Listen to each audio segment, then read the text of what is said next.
Hello friends, कैसे हैं आप सब। दोस्तों, आज हम लोग बात करेंगे सीता जी के बारे में। सीता जी के बारे में जितना भी कुछ कहा जाए बहुत कम है।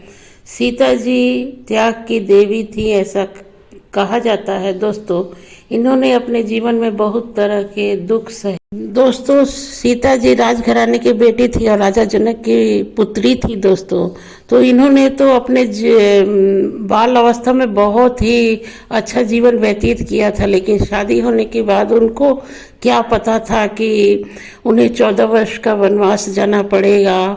फिर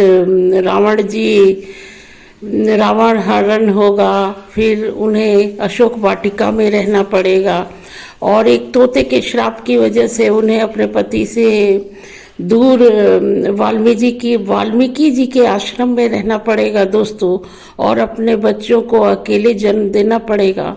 तो आप देख सकते हैं, एक तोता जिसे हम पंक्षी कहते हैं, वो भी भगवान पे भारी पड़ गया और सीता जी को कष्ट झेलना पड़ा। दोस्तों, मुझे तो ऐसा लगता है कि जितने भी जीव जंतु हैं, पक्षी हैं, सभी का अपना अपना मकसद है और सभी अगर धरती पे उन्होंने जन्म लिया है तो किसी कारण।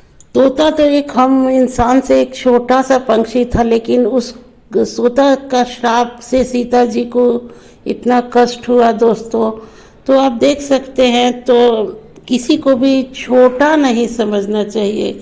पक्षी हो, इंसान हो, वो सभी किसी न किसी वजह से यहाँ पे हैं। आप कितने भी पेड़ पौधे देख लो, सभी पेड़ पौधे में कुछ ना कुछ बात है जिसकी वजह से हम लोग आज वो आनंद ले रहे हैं। चाहे कंद फल है, चाहे कोई भी पौधे हैं, जड़ी बूटी आदमी बनता है पेड़ों से, तो सारी चीज़ें किसी उद्देश्य से बनाई गई है ताकि आदमी जी सके। और दोस्तों, कहने को तो एक धोबी था, लेकिन धोबी भी सीता जी को अग्नि परीक्षा देनी पड़ी और उसके बाद उन्हें धरती माँ में समाना पड़ा। दोस्तों, तो सीता जी जैसा बनना बहुत ही मुश्किल है। दोस्तों, तो भगवान होते हुए भी सीता जी को अग्नि परीक्षा देनी पड़ी थी। दोस्तों, तो बहुत रामायण हमें बहुत अच्छी अच्छी शिक्षा देता है। दोस्तों, आप सबरी की बात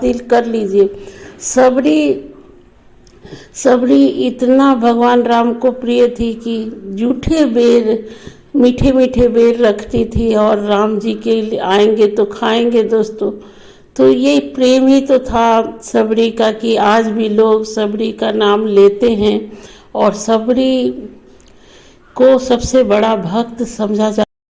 सबरी का प्रेम ही था कि भगवान राम को दिल में उतर आया। दोस्तों, तो सीता जी के बारे में क्या कहूँ। सीता जी के बारे में सभी तरह की बातें हैं। दोस्तों, बहुत ही हमें ज्ञान देती हैं और सिखाती हैं कि मतलब हमें कर्तव्य पथ पर हमेशा आगे रहना चाहिए और कभी भी पीछे नहीं हटना चाहिए और हमें सीता जी की तरह बनना चाहिए, ऐसी प्रेरणा मिलती है। दोस्तों,